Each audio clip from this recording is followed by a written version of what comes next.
mungkin dia cepet tuh turun badannya, cepet langsing. Pas di whisky, wah banyak batunya. Nah itu. Biasa, pasien habis operasi udah silakan mau lari, mau gym juga nggak ada masalah karena sayatannya juga kecil banget. Jadi jangan mentang-mentang sudah, kandung empedu saya sudah diangkat nih, soto sikat gitu.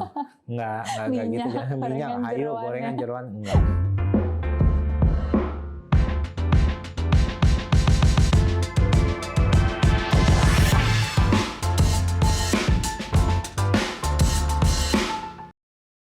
Halo sahabat Bunda, welcome back di program Juaranya Bunda, dokter kita Juaranya Bunda. Kali ini kita masih mau ngobrol tentang masalah pencernaan dan juga masih dengan dokter yang keren banget. Previously kita udah ngobrol sama beliau dan kali ini kita akan ngobrol lagi, tapi tentunya bahasannya beda nih. Sekarang kita mau kenalan, belajar tentang batu empedu. Sama siapa lagi kalau bukan sama dokter Ari?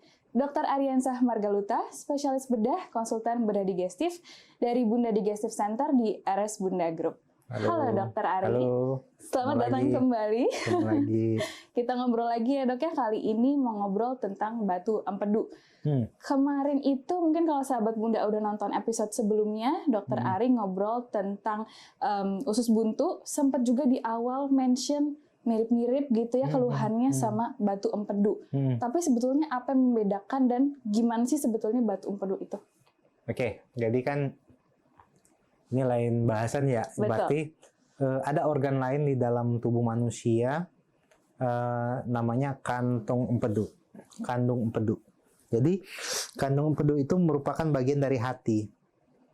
Jadi mungkin ibu-ibu yang suka ke pasar kalau lihat empedunya dikeluarin dulu supaya nggak pahit. Sama, warnanya hijau juga, isinya empedunya warnanya hijau dan ada kantong. Kantongnya kecil seperti itu. Kantongnya kecil seperti yang sering dilihat di pasar. Nah, di dalam tubuh manusia itu terdapat kantung empedu yang fungsinya untuk penyimpanan sementara cairan empedu. Kalau kita bilang garam empedu, cairan empedu yang berwarna hijau itu, nah itu cairan empedu disimpan sementara di kantong empedu. Oke. Jadi dia kalau balik ke pertanyaan tadi, apa itu batu kantung empedu ya? Sudah ngomong batu kan tadi kan? Adalah batu yang terdapat di dalam kantong empedu yang berasal dari cairan empedu. Bayang nggak? Nah jadi secara anatomi posisinya itu di kanan atas. Jadi kalau kita lihat ini iga di sini di bawah kanan atas di tempat hati berada, itu di situ kantong empedu. Memang seharusnya nggak ada tuh si cairan yang menumpuk atau piled up itu atau gimana dok? Cairan itu ada. Jadi masalah gitu. Jadi gini, empedu itu adalah cairan yang dihasilkan oleh hati. Dalam fungsinya dia akan turun ke dalam saluran cerna melalui saluran ke usus 12 jari. Fungsi dari cairan empedu itu adalah untuk menglarutkan lemak atau mengemulsikan lemak. Jadi orang makan makanan yang mengandung lemak atau kolesterol atau yang berminyak, bersantan, whatever, dia harus dipecah dulu oleh cairan yang namanya cairan empedu. Itu tugasnya itu ya? Ya, kalau dia tidak dipecah, tidak akan terjadi penyerapan asam-asam lemak penting yang berguna untuk metabolisme tubuh. Jadi kalau kita makan lemak gitu, kan kita ada fungsi seperti asam amino, fatty acid gitu. Itu lebih kompleks lagi kalau kita terangkat. Nah, dalam perjalanannya asam empedu itu diproduksi, kelebihannya itu akan disimpan di suatu tempat. Kelebihannya disimpan di satu tempat itu di kantong empedu. Nah, fungsi dari penyimpanan ini apabila kita ada ekses makanan yang lebih banyak, kandung empedu bisa mengeluarkan lebih banyak lagi cairan empedu. Apa yang terjadi apabila cairan empedu itu tidak dikeluarkan kelebihan cairan empedu itu tidak dikeluarkan dari kandung empedu adalah sama seperti kalau kamu punya bak mandi yang nggak pernah dikuras. Akan muncul lumut, akan muncul kotoran, lumpur, mulai dari lumpur, seperti itu, mulai dari lumpur, mulai dari lumut dan membentuk batu. Nah, itu artinya residu sisa-sisa pengendapan dari cairan empedu yang di dalam kandung empedu itu yang namakan batu empedu. Oke, jadi residu dari sisanya itu tadi ya yang ada di kantong itu kemudian bisa disebut sebagai batu. Sedimentasi lah. Sedimentasi lah kalau batu. Tapi secara physically gitu memang bentuknya seperti batu kecil gitu, Dok? Batu. Ada yang seperti batu, ada yang seperti pasir-pasir, sludge, ada yang seperti biji-biji pepaya. Oh, oke. Bisa kecil-kecil seperti itu. Nah, gimana akhirnya si batu itu bisa menimbulkan nyeri, discomfort gitu? Dan gejalanya apa sih selain dari discomfort itu tadi? Oke, jadi gini, kantong empedu itu yang tempat penyimpanan cairan empedu itu bentuknya seperti balon. Balon seperti ini. Nah, di antara balon itu yang menuju ke saluran empedu ada saluran kecil yang ukurannya cuma sangat-sangat tiny, sekitar 0,3 sampai 0,5 cm. Oke. Nah, di dalam ini kan ada batu nih. Pada saat dia kontraksi, pada saat dia berkontraksi itu apa ya? Bergerak untuk menyemprotkan cairan empedu, batunya ikut mendorong ke bawah. Jadi kalau batunya ikut mendorong ke bawah, tetapi tidak bisa keluar juga batunya karena saluran ductus cysticus atau saluran kandung empedunya itu yang kecil, sehingga terjadi pendistribusian tekanan ke semua tempat. Jadi akan menimbulkan nyeri di daerah sini, di daerah kandung empedu itu sendiri. Dalam tubuh manusia itu ada namanya nervus pembuluh persyarafan yang sifatnya tidak lokal. Jadi misalnya nyerinya di sini, nyeri di posisi kandung empedunya misalnya di kanan atas, nyerinya suka menyebar ke belakang. Menyebar. Karena jadi itu common ditemukan. Iya, karena persarafannya sama.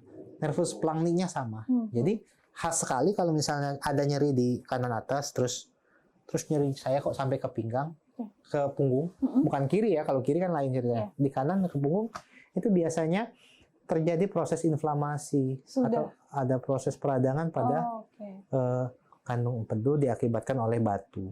Oke, berarti yang itu paling umum batu. Mungkin nggak baru kali penyebabnya ya, Dok ya. Mungkin karena apa gitu konsumsi tadi dalam jangka waktu yang panjang, berapa tahun konsumsi makanan atau nutrien yang kurang bagus, itu jadi bisa berdampak pada batu itu tadi. Iya, ya analoginya kan seperti yang saya bilang tadi, kalau kita punya bak yang nggak pernah dicuci, nggak pernah dia lama-kelamaan awalnya dari lumpur dulu, kemudian menjadi batu, kemudian batunya kecil-kecil masih bisa lewat, makin lama makin besar, nah makin nyeri, nah gitu. Berarti prosesnya tuh bisa lama sih, bisa butuh berbulan-bulan bahkan tahunan. Trigger yang paling umum dan sering gitu ya. Mungkin secara medis juga dipastikan ini nih triggernya. Itu apa? Memang karena makanan aja atau genetik atau gimana, Dok? Penyebab ya? Penyebab. Trigger atau penyebab nih? Boleh trigger nyeri atau penyebab nyeri? Kalau triggernya misalnya gini, Tifa makan soto. Makan terus tiba-tiba kok sakit, makin lama makin sakit, makin lama makin sakit. Nah, soto itu kan ada minyak tuh, ada lemak, atau makan apa nih? Makan misalnya gorengan gitu kan? Apa gitu ya? Tiba-tiba nyerinya kok sampai ke belakang gitu. Dan itu berlangsung terus-menerus, artinya ada lemak yang lewat, empedu dikeluarkan, termasuk cairan empedu dari kandung empedu pengen dikeluarkan, tetapi ada batu, nah itu membuat nyeri. Nah, itu salah satu triggernya. Terus kalau balik lagi ke penyebabnya bisa macam-macam. Penyebab yang paling sering tadi metabolisme makanan, kolesterol yang dysfunction lah. Jadi gini, we are what we eat. Betul kan? Apa yang kita tuai itu apa yang kita makan. Jadi pasien-pasien terutama dengan pasien yang mengkonsumsi lemak yang terlalu berlebihan, overfeeding gitu loh. Dia cenderung garam empedunya itu cenderung memiliki banyak komponen kolesterol di situ. Jadi dia jadi dia sangat gampang untuk sedimentasi. Oh, oke. Kemudian juga kita makan makanan yang banyak mengandung purin. Purin itu kalau bahasa gizinya itu jeroan. Kalau di lutut kan namanya asam urat. Iya. Nah, kalau di cairan empedu namanya batu asam urat juga ada. Oh, ada juga. Batu got juga ada. Jadi itu metabolisme. Terlepas dari diet, ada juga penyebabnya adalah infeksi. Pada proses-proses infeksi yang menyebabkan saluran empedu itu menjadi meradang, sehingga garam empedu nggak bisa turun, jadi dia kesimpan lama di situ, makin lama dia membentuk lumpur dan akhirnya menjadi batu. Terus yang berikutnya adalah hormonal, seperti estrogen. Biasanya pada ibu-ibu usia 40 tahun, kemudian badannya gemuk, kemudian dengan konsumsi obat-obat kontrasepsi seperti itu, salah satu disfungsi daripada estrogen atau estrogen yang terlalu berlebihan menyebabkan gallbladder itu, kandung empedu itu tidak malas kontraksi. Oh, oke. Jadi dia tidak rutin mengeluarkan cairan, sehingga terjadi sedimentasi juga. Terus penyebab lain adalah ini nih, agresif diet. Agresif diet? Misalnya pasien tuh langsung turun tuh dari 10 kilo dalam sebulan. Oke. Maksudnya turunnya banyak gitu ya? Cepet gitu, turunnya tubuh bingung tuh, badan bingung. Jadi, nah kalau orang puasa, orang puasa tidak makan, garam empedu itu tidak dikeluarkan. Artinya dia yang kelebihan akses itu dia akan disimpan di dalam kandung empedu. Tapi kan kalau dia orang nggak makan, nggak ada stimulasi lemaknya juga, tidak ada stimulasinya karbonnya juga, dia akan cenderung menyebabkan sedimentasi. Jadi pada beberapa pasien yang mungkin dia cepat tuh turun badannya, cepat langsing. Pas di whisky, wah banyak batunya. Nah itu. Dokter tadi sempat mention tentang USG. Berarti itu salah satu pemeriksaan diagnosis yang memang dokter lakukan gitu kepada pasien yang ada keluhan gitu tadi ya. Kalau gitu boleh dong dok dikasih tahu nih ke sahabat bunda gitu ya. Mungkin ada keluarganya yang tiba-tiba atau mungkin pernah juga mengalami nyeri di perut bagian kanan atas, menyebar ke daerah punggung tadi ya dok ya. Tapi bingung gitu, aku harus kemana, apa yang harus diperiksakan gitu. Boleh dikasih saran dong dok? Nggak apa-apa.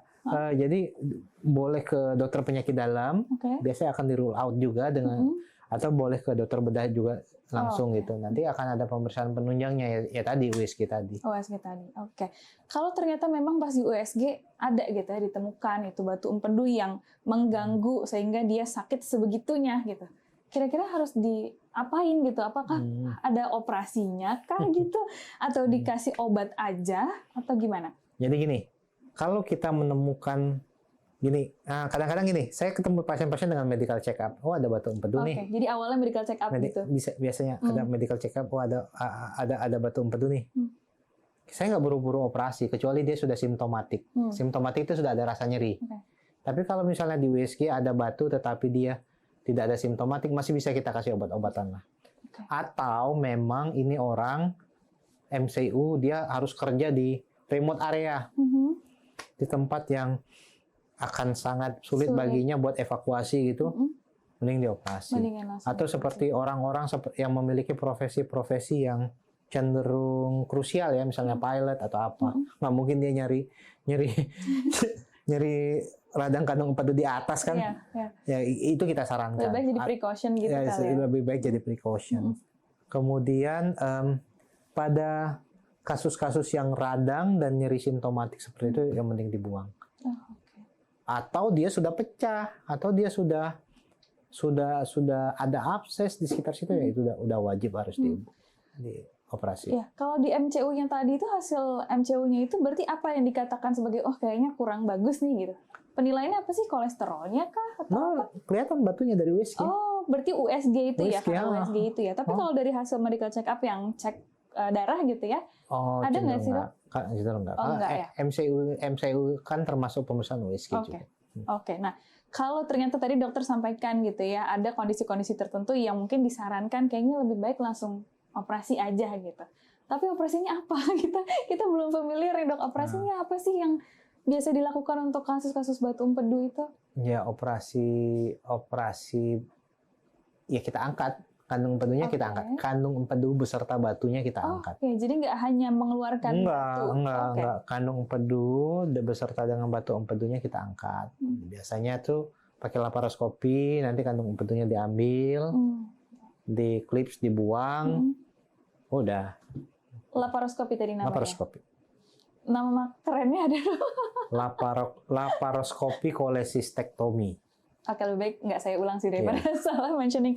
Oke, itu berarti gimana tuh dok prosedurnya atau what to expect ketika misalnya ada orang yang periksa dengan USG ternyata ada gitu ya batu empedu, ternyata kayaknya sebaiknya laparoskopi. Apa yang harus kita persiapkan? Itu bayangannya gimana sih prosedurnya? Iya, prosedurnya ya sama seperti operasi biasa, nanti dibius umum, kemudian kita masukkan kamera ke dalam rongga abdomen, nanti dengan menggunakan berbagai instrumen, kandung empedunya itu dipisahkan dulu dengan pembuluh darah di sekitarnya, diklips, kemudian dipotong, kemudian dikeluarkan dengan ada pouch, ada kantungnya, kita buang. Oke, berarti ketika operasi itu dibutuhkan, laparoskopi itu tadi dibutuhkan, kemudian kantong empedunya juga sudah berhasil dikeluarkan, itu ada fungsi organ yang terganggu nggak sih dok? Nggak ada masalah. Nggak ada ya? Karena fungsi dari kantong empedu kan hanya tempat penyimpanan sementara. Memang pada beberapa minggu pertama kadang-kadang karena efek dari metabolisnya masih belum bagus, pengeluaran cairannya masih belum terkontrol, kadang-kadang pasien suka BAB yang kayak BAB-nya cair gitu, BAB-nya keluar minyak. Tapi nggak apa-apa sebenarnya. Nggak apa-apa, nanti dia akan menyesuaikan diri sendiri. Nanti biasanya 2 minggu kita upayakan jangan kurangin dulu yang berlemak, kurangin dulu yang merangsang.